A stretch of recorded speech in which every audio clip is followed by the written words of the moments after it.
자,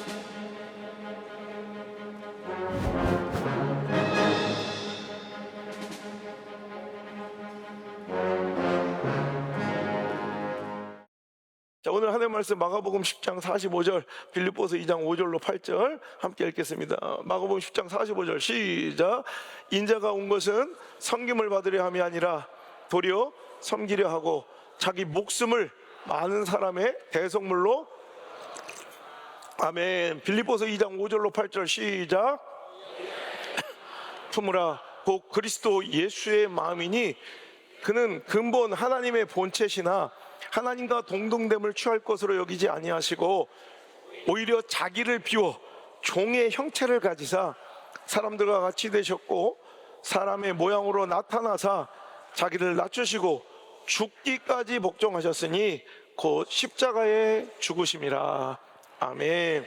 오늘 주신 본문의 말씀 가지고 베개 같은 사랑, 베개 같은 사랑이란 제목으로 하나님 말씀을 증거하도록 하겠습니다. 얼마 전 우리 교회 이종대 집사님께서 시집을 내셨어요.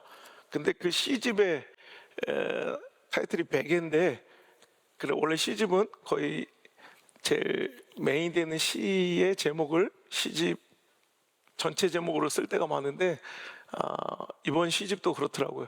베개라는 시집 안에 베개라는 시가 있는데 제가 참 뭉클했어요. 한번 읽어드릴게요. 베개, 떠받침이 전부인 삶도 있다.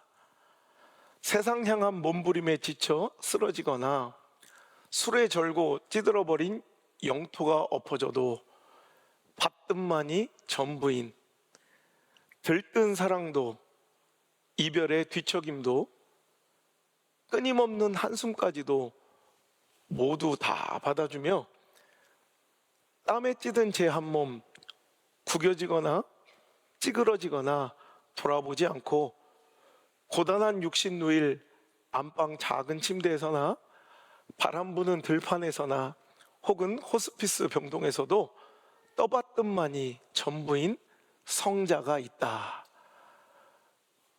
여러분 멋지지 않아요? 박수 한번 주세요. 박수 한번.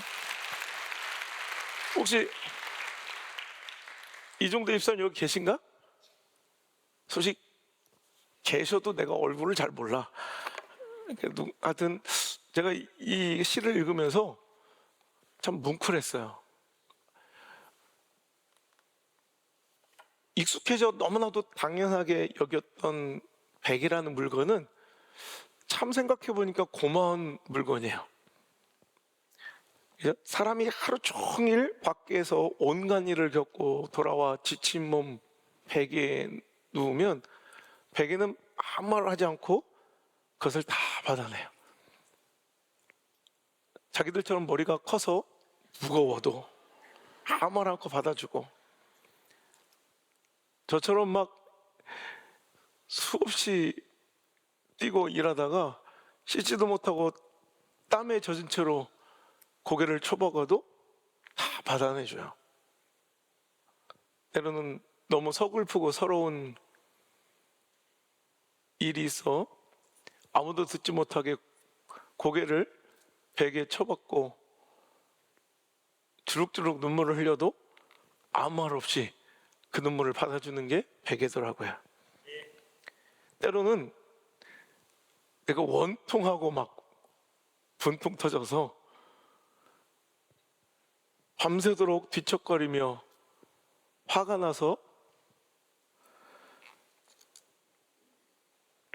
그 베개를 때로는 집어 던져도 베개는 언제 그랬냐는 듯 다시 그 자리에 또 놓여 있어요. 베개는 자기를 주장하는 법이 없어요. 늘 상대를 편안하게 해줘요. 저는 이 베개의 삶이 참 우리 예수님과 닮았다는 생각을 하고요. 또 그 예수님을 따라가야 할, 때로는 자기를 부인하고 자기 십자가를 지고 그 예수님을 본받고 쫓아가야 될 우리 성도들의 삶과 많이도 닮았다는 생각을 했어요. 무엇이든 받아내고 때로는 섬기고 필요하면 내 것을 내어주는 사람들, 그 사랑이 바로 교회에 흘러넘쳐야 할 우리 성도들의 모습일 줄 믿습니다.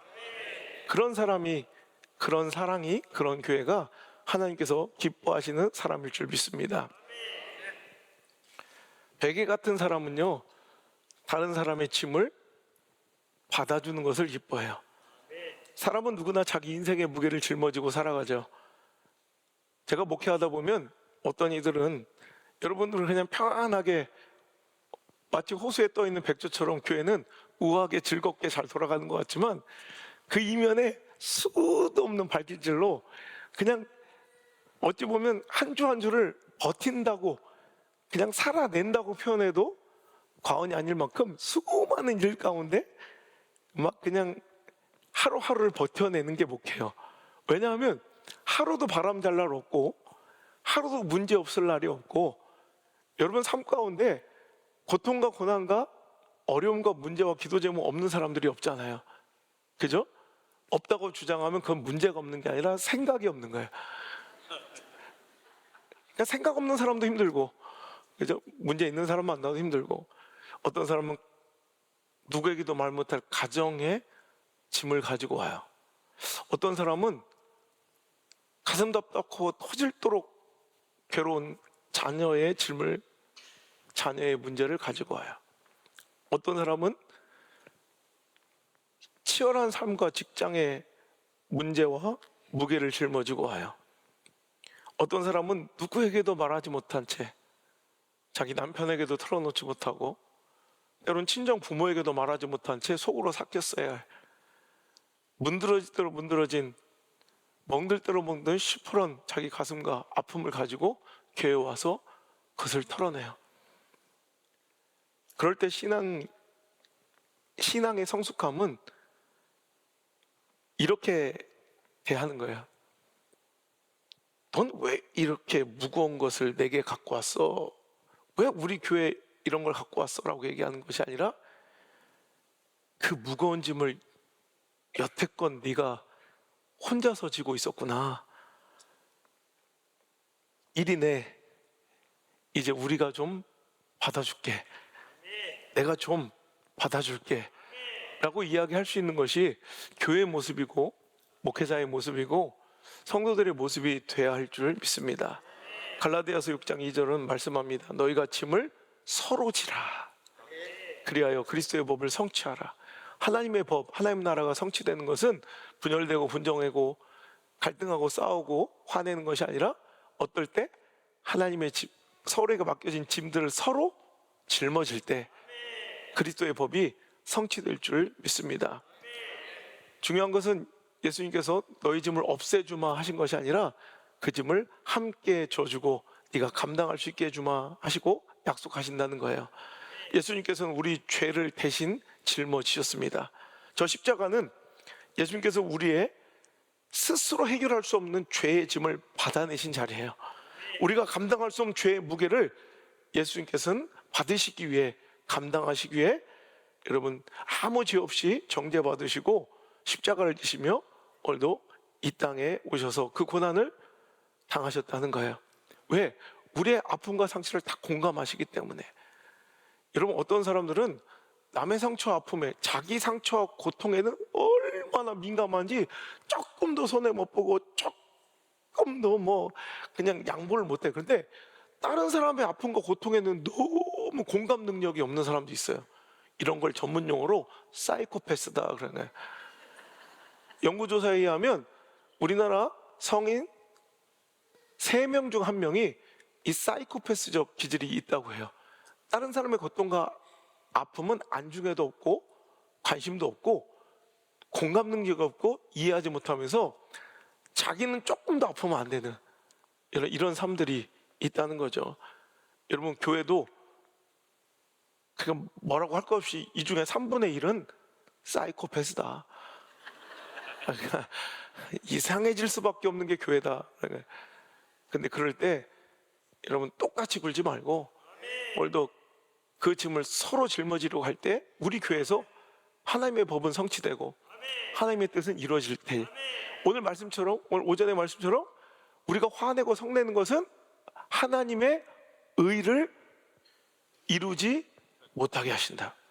그러니까 오늘도 우리가 분쟁하고 싸우고 분열되고 화내고 막 성내면 그냥 나 하나 손해보고 그 관계 하나 깨지는 걸로 끝나는 것이 아니라 그곳에 뭐가 없어진다고요? 하나님의 의, 하나님의 뜻, 하나님의 계획과 섭리가 사라진다는 거예요. 오늘도 그런데 하나님의 법, 예수의 법이 언제 성취된다고요? 서로가 서로의 짐을 지어줄 때. 여러분, 하나님의 뜻은 이루어진다는 거예요. 베개 같은 신앙은요, 내가 좀 눌리고 손해봐도 원망하지 않아요.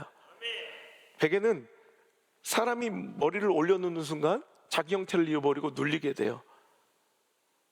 왜 나만 눌려야 되고 왜 나만 짓이겨져야 되냐고 베개는 원망하는 법이 없어요. 헌신에는 반드시 눌림이 있어요.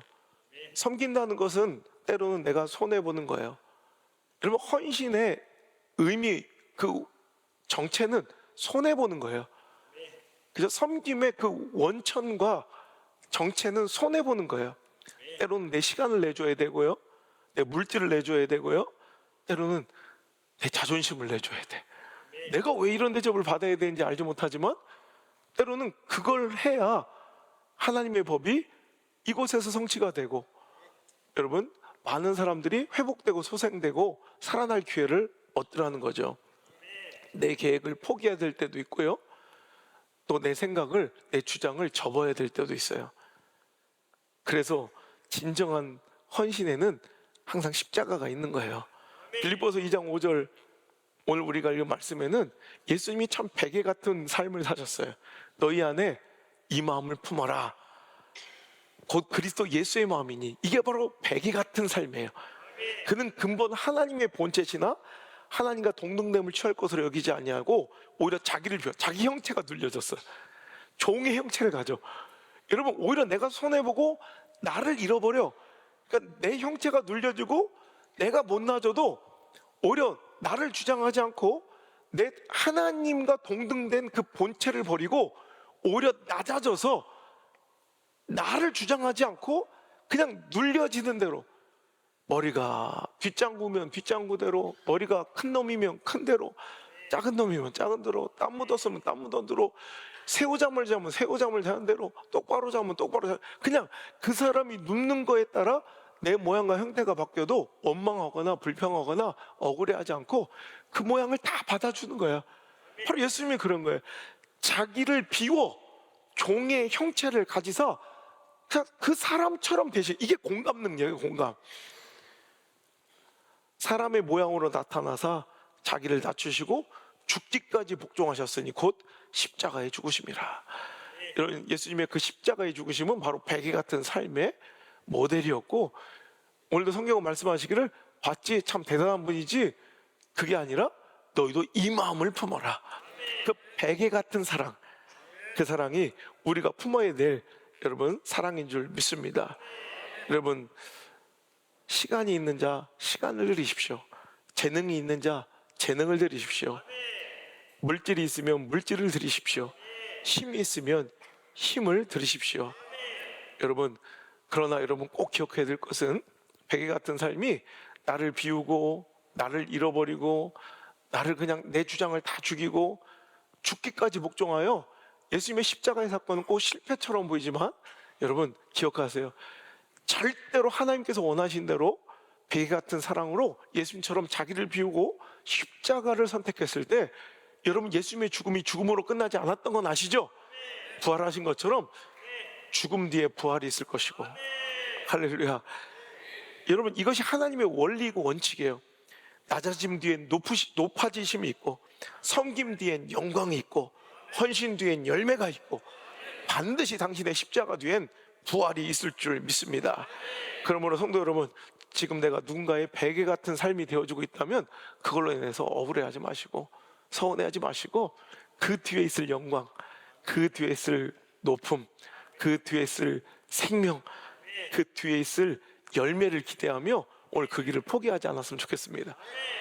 만약에 여러분, 회복의 전조현상은, 부흥의 전조현상은 여러분 잘 느끼지 못해 베개처럼 익숙해져서 당연히 여기서 그렇지, 누군가의 헌신이 있어요. 그냥 누가 입 닫고 말 안 하고 다 받아내줬던 무조건적인 헌신이 있었기 때문에 누군가가 살아나고 회복되고 열매 내고 종기가 되고 높아진 거지, 다시 부활하고 부흥하고 생명 있는 거지, 가만히 있는데 그런 게 없어요. 여러분, 때로는 그냥 묵묵집을 닫아야 될 때도 있었고요, 때로는 그냥 아낌없이 내어줘야 될 때도 있고요, 때로는 억울한 오해를 받아야 될 때도 있고요, 때로는 내 물질을 드려야 될 때도 있고, 때로는 내 시간과 내 스케줄을 다 포기해야 될 때도 있고. 하지만 그럴 때 하나님은 너 그래 포기만 강요하시는 분이 아니라 반드시 그 뒤에는 십자가 뒤에 부활, 낮아짐 뒤에 높이 세우심, 여러분 섬김 뒤에 영광, 그 헌신 뒤에 아름다운 열매를 준비하신 줄 믿습니다. 그때를 기약하고 그걸 신뢰하는 거. 여러분, 아리마대 요셉이 자기가 소유한 무덤을 예수님께 드렸잖아요. 여러분, 우리는 그냥 별거 아닌 것 같지만 당시에 굴을 파서 무덤을 준비하는 유대인의 관습상, 여러분 이 무덤은요 굉장히 비싸고 자기의 일생을 거쳐 준비해 놓은 자기를 위한 예비한 거예요. 근데 아리마대 요셉은 아무리 부자였어도 예수님께 그 무덤을 드리자 친구들이 와서 물어봤다는 거예요. 야, 아리마대 요셉, 네가 그 목수 예수의 그 시체를 장사하라고 네 무덤을 드렸다며? 맞아. 야, 네가 어떻게 그 준비한 건지 우리가 다 아는데, 야, 그 비싸고, 야, 그 너를 위해 준비한, 야, 그 귀한 무덤을 그래 그렇게 줄 수 있었니? 친구들이 막 얘기하는 거야. 그래서 아르마데 요셉이 이렇게 머리를 끄적거리면서 그랬다는 거야. 3일만 쓰신대. 그래.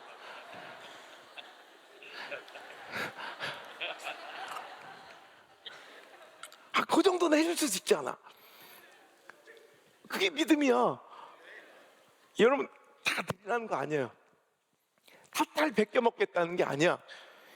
200구자 내서 나 잘 먹고 잘 살겠다는 게 아니야. 여러분, 3일만 쓰시는 거야. 그 뒤에 이렇게 했는데도 다음 주에 200구자 안 들어오면 자기들은 인간도 아니다, 난 그렇게 생각을 하는 거야. 그 아리마대 요셉은 돈이 많고 뭐 무덤이 한 10개 돼서 하나 드리는 게 아니에요. 3일만 쓰신대. 여러분, 하나님이 여러분 영원히 뺏는 거 아니에요. 다시 영광으로 대갚아 주시고 존귀함으로 세워주시고 우리를 높여주실 것이고. 여러분, 그래서 제가 전국 발도 돌아다니면 부흥하는 교회들의 공통특징, 예배가 살아있는 거 하나, 두 번째 선교하는 교회. 여러분, 공통특징, 내가 4,000교회 돌아다니면서 우리 집사람한테도 몇 번 얘기해요. 한국교회 부흥하는 교회도 딱 두 가지 공통적 특징이 있다. 예배가 살아있어. 목숨 걸고 예배 드려. 우리 일단 된 것 같아. 비슷해. 두 번째, 선교에 대해 흘려보내는 자에게 하나님 복을 주시는 거예요. 여러분, 그 축복에, 여러분 우리 울산 성전은 잘할 거예요. 안순 목사가 그 예화의 예화, 시골에서 있는 족자 하나님께 그 말도 안 되는 헌신과 선교를 했더니 하나님께서 이렇게 존귀하게 세우시고, 대 청주 중앙 순봉, 대 물맷돌 중앙, 담임 목사를 세우셔서 한국 교회를 이끌어가고, 대 제5대 순복음대학교 총장으로 세우셔서 위기 관리 대상, 폐교 위기에 우리 학교의 총장으로 세우시고, 이놈의 거 좀 잘 나가는 걸 좀 주시지 항상 이렇게. 여러분, 영향력을 언제까지 주실지. 지금 우리 장로님들 몇 분 알고 계시지만 전 세계에서 연락이 와요. 지금 이 나라 이 지역을 살려달라고. 그럼 얼마나 멋진 일이에요. 우리 지금 고정민 이사장님, 여러분이 잘 몰라서 그렇지 한국교회 거장들, 우리 디아스포라들, 전 세계 교회들, 정말 모든 대륙에 가장 영향력 있는 교회들을 다 이제 네트워크 하시고 같이 이끌어 가신 분인데, 우리 교회 얘기를 엄청 많이 한대요. 서울에서 다른 교회 목사님들이 우리 교회 얘기를 그렇게 한대요. 안우성 목사 또라이라고. 오늘도 와서 아주 그 기쁜 소식을 전해주시더라고. 와, 그렇죠. 자기들은 못한다, 안 목사니까 하지, 막 그러면서 우리 교회 막 이 진취적이고 추진력 있는, 자기 살아생전 이렇게 추진력 있는 교회와 목사는 처음 봤다고. 여러분, 이게 우리가 당연하게 누리는, 지금 느끼는 이런 것들이 실은 이렇게 큰 교회 영적 거장들도 깜짝 놀랄 일을 우리가 이 안에서 맛보고 있으니까 여러분 오늘 이것을 당연하게 여기지 말고 받았으면 흘려보내야 돼. 서로 짐을 지는 너미 얘기가 아니라 그 교회 도와주는 게 아니라 다 같은 우리 편이야. 그래서 우리 작은 비전교회들 세우고 또 많은 선교사님들을 일으켜 세워서 우리는 전략적으로 하는 거예요. 그 목회자들을 세우고 선교자들을 세워서 그들로 하여금 힘있게 그 교회를 이끌어가는 게 우리가 매번 다 돌아다니는 것보다 훨씬 더 가성비 있고 여러분 능력 있는 사역이 될 것이다. 함께 합시다.